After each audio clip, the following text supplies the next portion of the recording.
Sir, I'll just ask you super quickly. Your minister said they're going on vacation. No, don't put your hands on me. Don't put your hands on me. Our prime minister just can't stay out of the spotlight. This time, he's been caught red-handed chilling on a beach in Tofino. But wait, it gets better. An independent journalist crashed his vacations and asked him the hard-hitting questions that nobody was able to ask, and for some reason, Trudeau was answering them. Can you imagine our beloved leader, our gentle leader, confronted with hard-hitting questions with nowhere to hide? So grab your popcorn because this one is a video you don't want to miss.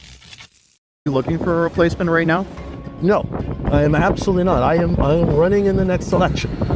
Okay, so Justin again confirmed, but with a little more oomph, that he's not stepping down, which is actually good. We don't want him to step down. We don't want him to be replaced by Mark Carney or anybody. Why? It's just an easier layup for Pierre Poilievre, which is the exact same thing we were kind of hoping for with the U.S., was that Joe Biden wouldn't step down. Now that he has, and the front runner is Kamala Harris, again, we want these people to be the ones running. Why? It's an easy layup with the polls right now. Pierre Poilievre is absolutely crushing Justin Trudeau, so we want to keep it that way until an early election is either called or until the real election next year sometime in the fall. Not that we got to be too worried about anybody on the Liberal side going against Pierre Poilievre, but it's such a slam dunk. There's so much hate towards Justin Trudeau. People are just sick of him naturally. After 9 years of being in office, we want him to be the guy going against Pierre. Are you concerned at all about your poll numbers? No, I am not.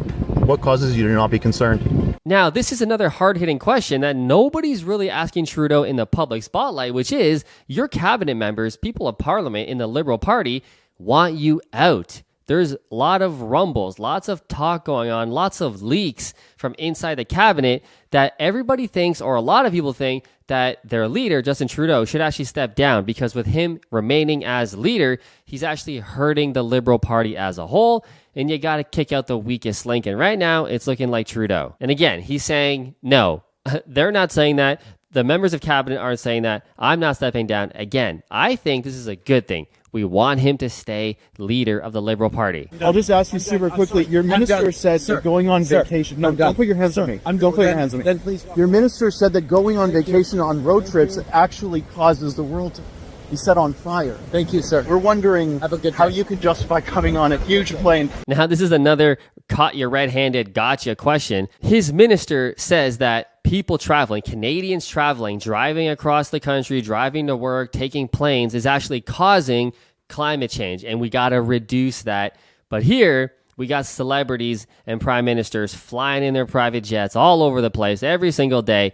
And what do you got to say about that? Now, it is true, especially when it comes to celebrities. I don't know if you've seen Taylor Swift's flight schedule. It is insane. She's flying back to back to back, coast to coast every single day while she's saying, we got to be good citizens and, climate change and drive your electric cars, even though she's flying gas guzzling private jets everywhere. But I will say on the prime minister end, on presidents, people of power, again, you have to fly private because you need the protection. Trudeau just can't go on an Air Canada flight and check in with all of us and sit in business class or economy. It's just not how it works. So the argument that prime ministers, shouldn't fly private, I don't agree with that. They have to be. I don't care. I don't like the guy.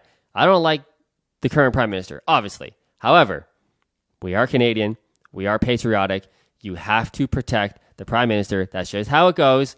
And that's just how I feel about it. But I get the point he's making. I get the point. I get the jab. I like it. His response wasn't very good. It was as expected. Okay, so you're enjoying your time on vacation? Good. You having a good time on vacation, sir? I'm happy to speak with you because actually this is the first time we've been able to speak with you because your government is so... No, that's enough. Okay? We want to know why you can justify going on a chartered government flight when you... Now, to be honest, I'm surprised Trudeau's security let this guy get this close. I mean, that just tells you the different level of Canadian personnel or Secret Service, if you will. Because if this was the U.S., if this was Donald Trump or Joe Biden or anybody, Secret Service would not let anybody get this close. That is for sure. And they'd be all wrapped up in guns. Unlike these guys. I mean, look at these guys. They ain't saving nobody, dude. If I were Trudeau, I don't know. I'd be hiring some more badass security because these people, a little too DEI for me, okay? Can you imagine And do you think that kids who grow up in a prime minister's family deserve to have a normal-ish life with their family? Absolutely, yeah. Okay. My son was just out there in the water, splashing around, and he came to see me because he was so excited that I came out to see him, and he instead saw me, giving an interview, being prime minister again, and right now he just wants me to be my dad, and I'm trying to give him a little bit of that right now. On this one, to be honest, I feel Trudeau put it on him pretty good. I get it. I get the point that if you're prime minister, you're expected to work all the time. That's just how life goes. But you got to feel for the guy as well, especially if they have kids. I don't know. Maybe I'm getting a little soft in my dad age, but I can imagine, being a prime minister, you're being tugged and pulled at every direction all day long. You never have time with your kids. And here you are trying to have some vacation. Yes, on taxpayer dollars. I get it. Some vacation with your family, and you're being hit up again by some dude on the beach. It's a tough job, okay? It's easy for us to sit here and call the guy a moron, an idiot, which he is. Doesn't understand economics very well, that's for sure. But you got to feel for him a little bit on a personal level. I get what he's saying here. You are passing a bill right now. You're pushing through a bill that's it's called the Online Harms Act. And you're sort of putting a bunch of policy in behind protecting children. You say it's all about protecting children, but that bill is actually going to censor Canadians' ability to access the internet, to exercise free speech. Why put those two bills together? Why not separate them? First of all, it's actually not doing any censoring of the internet, and it's entirely focused on protecting kids. Now, passing a bill that dictates what people can say and can't say online is just a no-no. You've heard me say this so many times before on this channel because it's a sliding scale and it sets a precedent. Okay, like I said before many times, we can all agree that saying certain racial slurs or certain things is wrong, right? 99% of us know you shouldn't say certain things. Shouldn't say the N-word, shouldn't say whatever, okay? We get that. However, the second you make that a criminal act in the criminal law, that if you say this word or this sentence, you go straight to jail or get penalized for a crime, that's not good. It's totally dismantling free speech. And again, it's a sliding scale because who dictates what's harmful? You? Me? The prime minister especially? How do you come up with that? And again, 5 years down the road, when they want to ban another word, ban another sentence, it's just a sliding scale. You give the government an inch, they take a mile. I've said this so many times before, and that's why free speech needs to be free speech absolute, 100%, whether you like what someone's saying or not, for the sole purpose of a precedent being set, which we just cannot have, and that's why these bills, C-36 and C-11, they gotta go. They're awful. So we actually had to sue you to get into the government debates. Who do you work for? I work for the Counter Signal, but Okay, what is that? formerly it's a conservative, albeit right-wing news outlet based out of Calgary, and we had to fight to get into the leaders' debates during the last election. Why did you stop?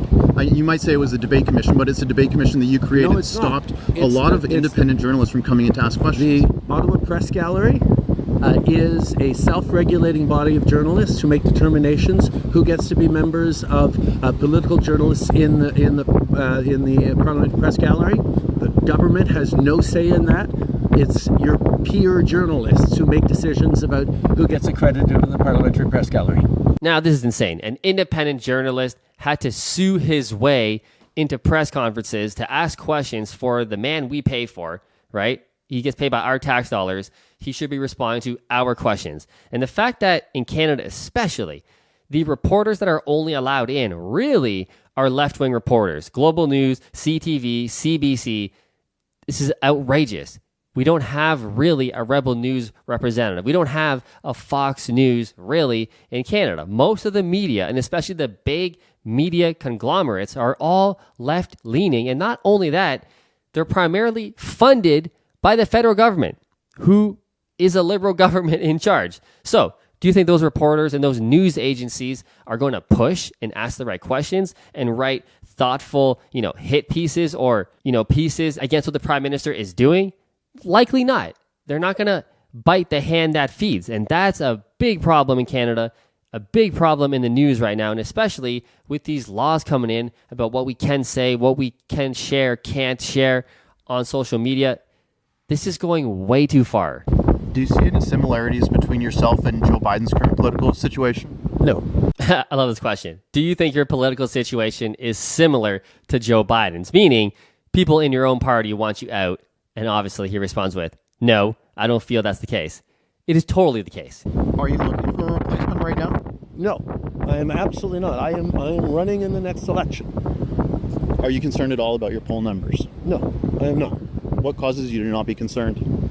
Because I spend a lot of time talking with Canadians. Are you looking for a replacement? This is absolutely key. If Justin Trudeau truly wants to do what's best for the Liberal Party, because what's best for the Liberal Party, honestly, at this time is for him to resign and bow out and let somebody else come in and take a shot at Pierre, because the deck is being stacked so much in the Conservatives' favor. You have so many factors. The biggest factor just really being that he's been in power for 9 years. And if we look back throughout history of prime ministers throughout Canada, most of them only last 8 to 9 years. Very few have ever gone beyond that. I think the longest was 10 or 11. So right around that time, people just get sick of you, right? Things change. You're kind of getting into the next generation as well. 10 years, you're getting a piece of this generation, a piece of this generation, and they want you out. They have different ideas, different thoughts, and they're just getting sick of you. Pack on top of that a terrible economy, high inflation, can't afford housing. Like, there's just no way. There's just no fucking way this guy's going to win. If he truly is a patriot to his Liberal Party, he would bow out and put his ego aside. But we all know Trudeau has a big ego. At this point, he has to know he's done. He has to. Like, the writing's on the wall. He has all these analysts working in his party on the inside information, what's going on with the polls. He knows what's going on. He's not an idiot, okay? To be prime minister that long, okay, you got to respect your enemies. He's not an idiot. He's a very smart dude and a very good politician. But at this point, he's just milking his last remaining years as prime minister. He just wants the life a little bit longer. The private jets, traveling around the world, being seen as a celebrity wherever he goes. At this point, you just got to assume he's just trying to milk it until the end because he knows the end is coming. He has to. Anyway, let me know in the comments below, what do you guys think about all this? What do you think about this interview? Should he resign now? Should he stay in? Is it going to make it easier for us to beat him? Let me know all your thoughts in the comments below.